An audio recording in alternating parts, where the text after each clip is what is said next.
할렐루야. 오늘 하루도 하나님께서 우리에게 허락하신 축복의 날입니다. 2015년 12월 1일 12월의 첫 번째 날입니다. 이날 우리가 한 해를 좀 돌이켜봤으면 좋겠습니다. 물론 연말이 다 되어서 돌이켜볼 수도 있겠지만 한 해를 돌이켜보면서 하나님께서 주신 축복들을 인하여 감사하고 또 하나님 앞에 부족했던 부분들을 회개하고 돌이켜보기를 원합니다. 우리의 삶은 마치 날마다 일어나서 어제 씻었는데도 또 씻고 또 단장을 하는 것과 같아 생각이 됩니다. 또 하루를 마치고 들어오면 저녁에 잠자리에 들기 전에 다시 씻고 또 정리를 하는 것이죠. 한 해를 시작하면서 새 마음을 품고 시작합니다. 또 한 해를 마무리하면서는 다시 또 한 해를 잘 정리하고 씻는 시간이 필요합니다. 12월의 시작을 스바냐서와 함께 시작합니다. 이 예언서의 말씀은 심판과 소망의 말씀이 함께 나옵니다. 우리의 삶 가운데 정리해야 될 부분들, 또 우리 삶 가운데 하나님 앞에 간구해야 될 부분들을 함께 묵상하는 복된 시간이 되기를 바랍니다.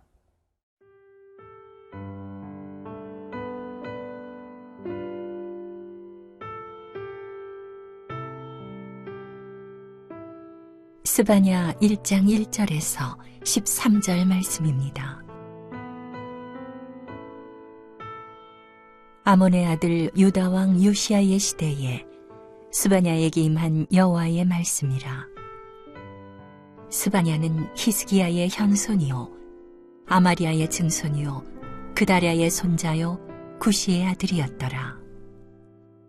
여호와께서 이르시되 내가 땅 위에서 모든 것을 진멸하리라. 내가 사람과 짐승을 진멸하고 공중의 새와 바다의 고기와 거치게 하는 것과 악인들을 아울러 진멸할 것이라. 내가 사람을 땅 위에서 멸절하리라. 나 여호와의 말이니라.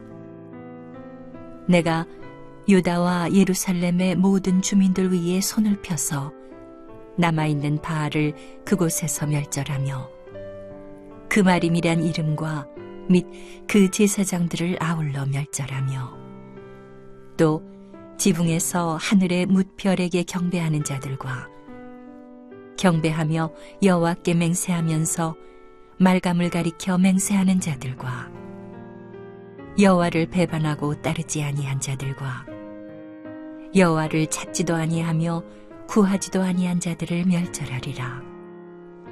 주 여호와 앞에서 잠잠할지어다.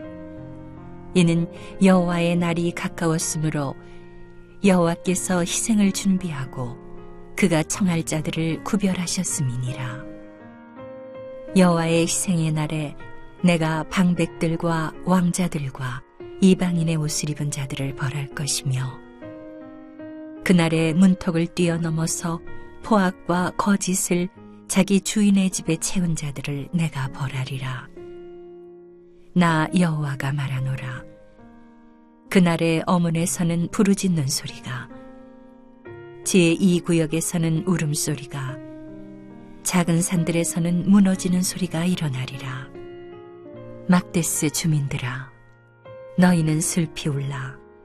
가나안 백성이 다 패망하고 은을 거래하는 자들이 끊어졌음이라. 그때에 내가 예루살렘에서 찌꺼기같이 가라앉아서 마음속에 스스로 이르기를 여호와께서는 복도 내리지 아니하시며 화도 내리지 아니하시리라 하는 자를 등불로 두루 찾아 벌하리니 그들의 재물이 노략되며 그들의 집이 황폐할 것이라. 그들이 집을 건축하나 거기에 살지 못하며 포도원을 가꾸나 그 포도주를 마시지 못하리라. 오늘 본문의 첫 번째 부분입니다. 스바냐서 1장을 보면 선지 스바냐에게 하나님의 심판에 대한 메시지가 임합니다. 1절 말씀에 아몬의 아들 유다 왕 요시야의 시대에 스바냐에게 임한 여호와의 말씀이라. 스바냐는 히스기야의 현손이요 아마리아의 증손이요 그다랴의 손자요 구시의 아들이었더라. 2절 말씀에 여호와께서 이르시되 내가 땅 위에서 모든 것을 진멸하리라. 북이스라엘과 남유다 왕국이 솔로몬의 아들인 르호보암 시대에 나누어졌습니다. 북이스라엘은 여로보암이 에브라임을 중심으로 해서 10개 지파를 끌고 나가서 세운 나라이죠. 그러나 우상 숭배로 시작하였고 도덕적인 타락이 심각했습니다.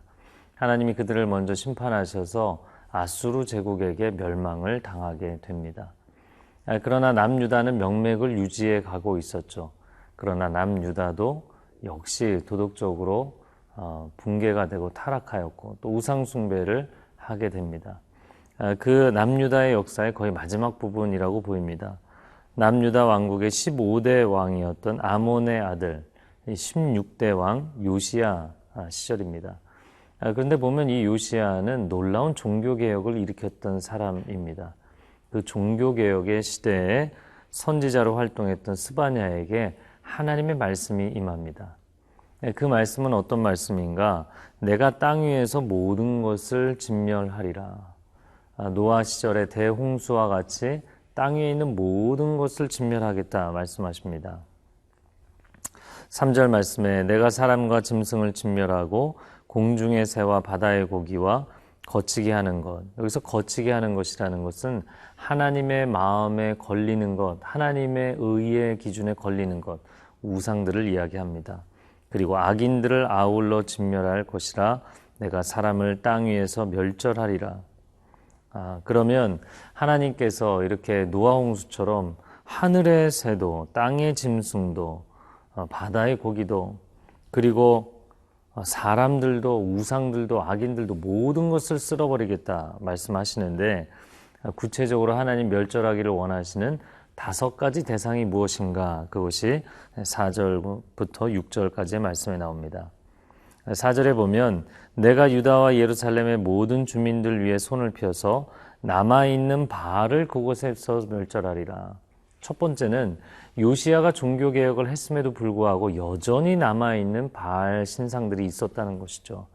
그것을 깨끗이 없애겠다. 두 번째, 그마림이란 이름과 및 그 제사장들을 아울러 멸절하리라. 이 바알을 숭배하는 제사장들에게 주어진 이름이 있었는데 그 이름을 그들이 명예롭게 생각했던 것 같습니다. 그 이름은 그마림이라는 이름이었죠. 그래서 그 제사장들이 자랑스럽게 생각하는 이름 그마림을 제거하겠다. 세 번째는 5절에 나옵니다. 또 지붕에서 하늘의 무별에게 경배하는 자들을 제거하시겠다. 1월 성신을 예배하는 자들. 성소에서 하나님을 예배해야 되는데 이 사람들이 하나님을 예배하지 않고 1월 성신을 예배했던 것이죠. 그리고 네 번째입니다. 여호와께 맹세하면서 말감을 가리켜 맹세하는 자들. 이 암몬 족속의 주신인 말감, 자신의 자녀를 인신제사로 바치는 그런 무서운 그런 악한 신이었죠. 그런 말감을 섬기는데 그것도 제거하시겠다. 마지막 5번째입니다. 6절에 보면 여호와를 배반하고 따르지 아니한 자들과 여호와를 찾지도 아니하며 구하지도 아니한 자들을 멸절하리라. 말하자면 신앙의 배반자들, 또 신앙의 냉담자들까지도 하나님께서 심판하시겠다 말씀합니다. 여러분, 1년을 돌이켜보면서 우리의 삶 가운데 하나님 앞에 회개할 것들을 회개하고 정리할 것들을 정리해야 된다 생각합니다. 마치 우리의 신앙은 인생과도 같다고 보입니다. 인생을 살아가면서 계속 살아갈수록 살림살이가 늘어간다고 하죠. 살림살이가 늘다 보면 집안에 여러 가지 가구도 들어오고 여러 집기가 들어오고 하다 보면 정말 짐이 늘어나게 되죠. 그래서 때로 우리가 편안한 것 같지만 이사를 하게 될 때가 오죠. 이사하는 거는 또 불편하지만 우리에게 필요하다고 생각해서 가지고 있던 것들 중에 얼마나 많은 것들이 짐이 되고 우리의 활동에 제약이 되는지를 깨닫게 되고 포기하게 됩니다. 그렇게 새로워지는 과정을 통해서 우리의 삶이 소망을 갖는 것이죠. 하나님께서 스바냐에게 말씀하십니다. 정리할 것을 정리하시겠다는 것입니다. 12월이 시작됩니다. 시간이 더 늦춰지기 전에 한 해를 돌이켜보며 우리 삶을 다 정리해보고 하나님 앞에 새로운 결단을 드릴 수 있는 시간을 갖게 되기를 바랍니다.